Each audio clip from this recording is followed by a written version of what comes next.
When you access Web of Science, there are a few different types of searches that you can do.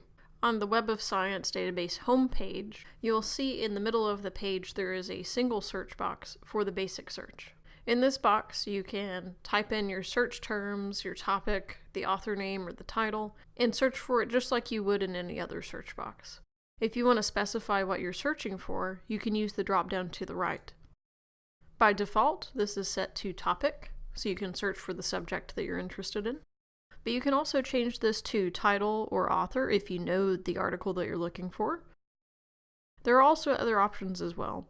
So if you have the DOI for the article you're searching for, you can enter that. Or you can search by any of these other options. To search, just enter your search terms and click search to the right of the search box and drop down, or press enter. You can also add another field on this page to make it more of an advanced search. When you do this, you can use a drop-down for Boolean operators, but you can also type those in line on the search boxes. If you want to get rid of the extra search boxes, you can reset the form so it goes back to a single search box. The other searches that are available on Web of Science include the Cited reference search and the advanced search. If you click more to the right of advanced search, you'll also be able to see that there's an author search and a structure search. You may not use all of these when you're searching in Web of Science, but they're here for you if you decide to use them. I'm going to go through the basics of the different searches very quickly, and we'll talk more about those in a later video.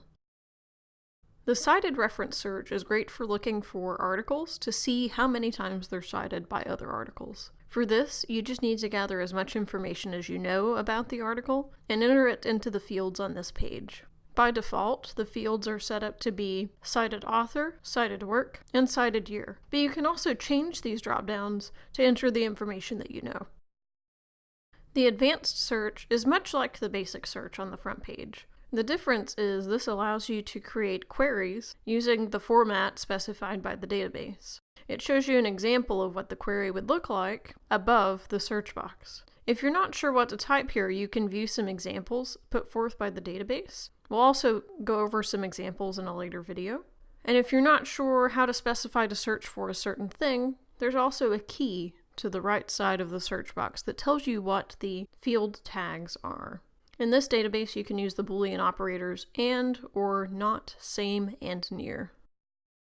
When I go to more and author search, I can search for an author, a research domain, or an organization. This is really helpful if you want to view everything published by a single author that exists in Web of Science. The structure search is a little bit different. It lets you search by data, specifically compound data and reaction data. In our next video, we'll go over how to use the advanced search to search for articles.